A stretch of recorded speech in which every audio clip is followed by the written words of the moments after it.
We begin tonight with a question. Is the U.S. close to war with Iran? Tensions between Tehran and the West continue to escalate.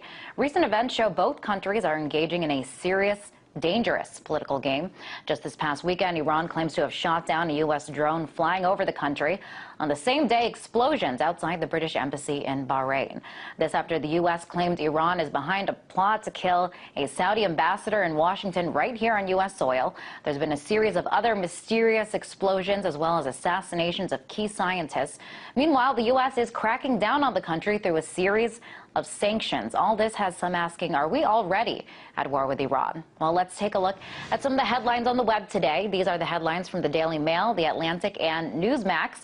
All of them ask the very same question, are we already at war with the country? Now, officials on both sides have not shied away from rallying to go to war. How can you forget Senator John McCain's performance a few years back? That old Beach Boys song, Bomb Iran, you know, bomb, bomb, bomb, bomb. Anyway.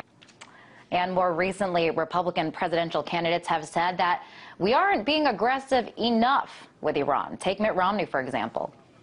He recognized the gravest threat that America and the world faced was a nuclear Iran, and he did not do what was necessary to get Iran to be dissuaded from their nuclear folly.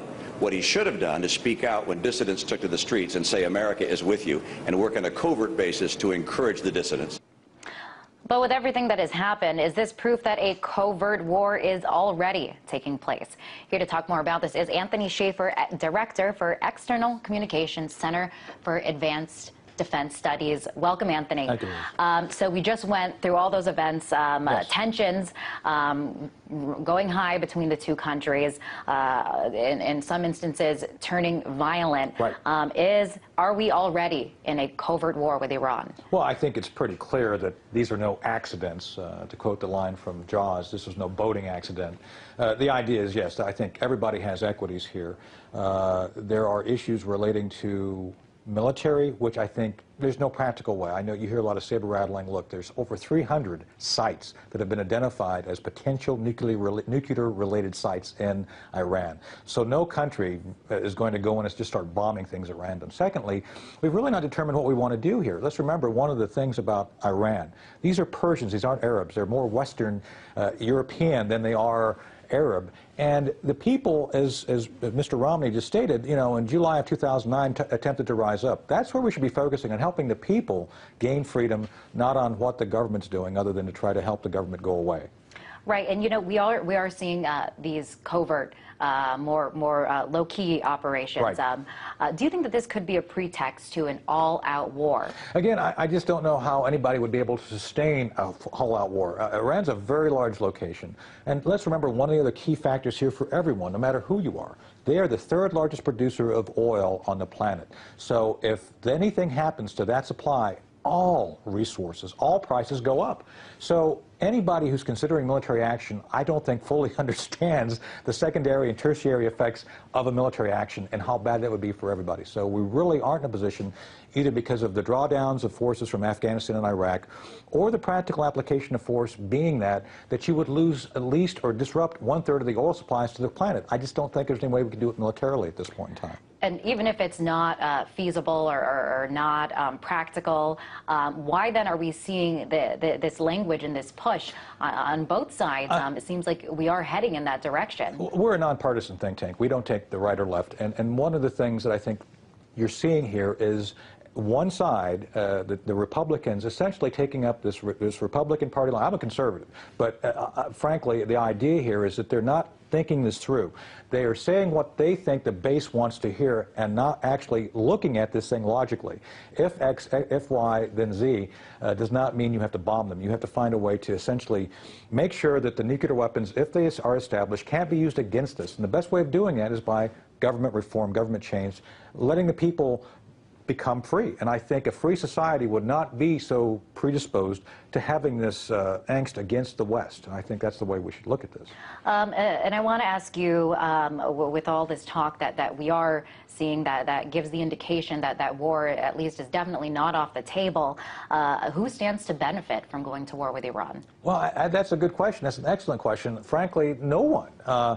If the Iranians are attacked, they may have capability right now to retaliate against the Israelis, against other targets in the Middle East. The Saudis would be one of those. The Saudis, the Sunni Shia thing is still an issue.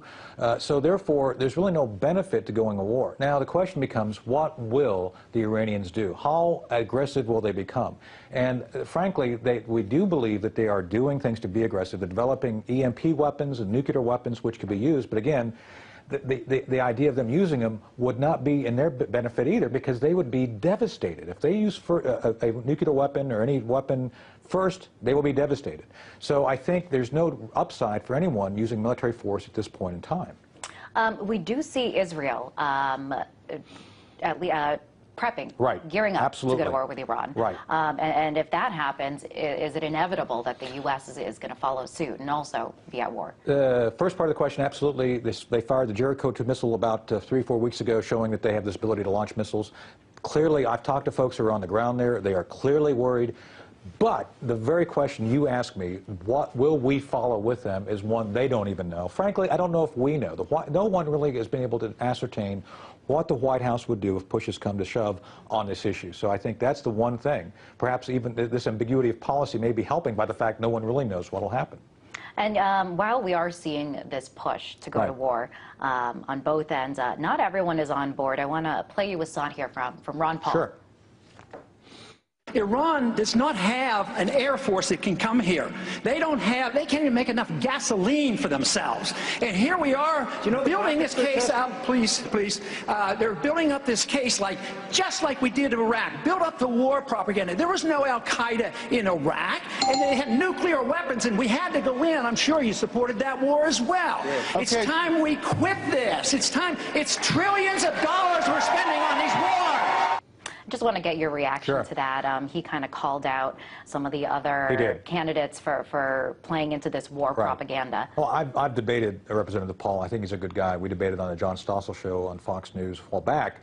He and I don't agree on everything, but this is an area that I think he is more right than the other candidates. Again, we've got to understand not only the fact that maybe they do have a nuclear weapons program that they are developing, but what are you trying to achieve? And if you use military force, what are the downsides? Let's remember, we had a huge downside of invading Iraq. It's things that people, I think, all argued after the fact that the intel wasn't there to justify the military action.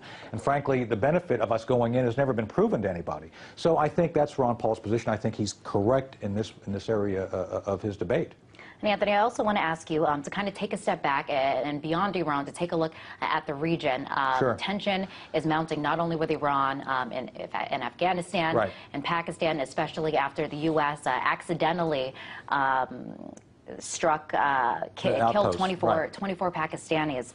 Pakistan is now taking action. They're telling the U.S. to get out, to get their drones out of there. And now in the region, we are seeing this growing anti-American sentiment. What is behind this? Well, it's hard for us to be both daddy warbucks and the bad guy in Pakistan, but that's what we are. We're the one paying the bill at the same time we're being derided for what we're doing.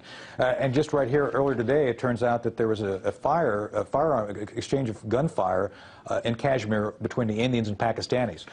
This is the issue we continue to not understand. The Indians are the real issue with Pakistanis. So we've got to figure out how to deal with that realistically and get us out from being in the middle of this whole conflict. We're the issue right now. Frankly, there's other things we need to look at which are larger.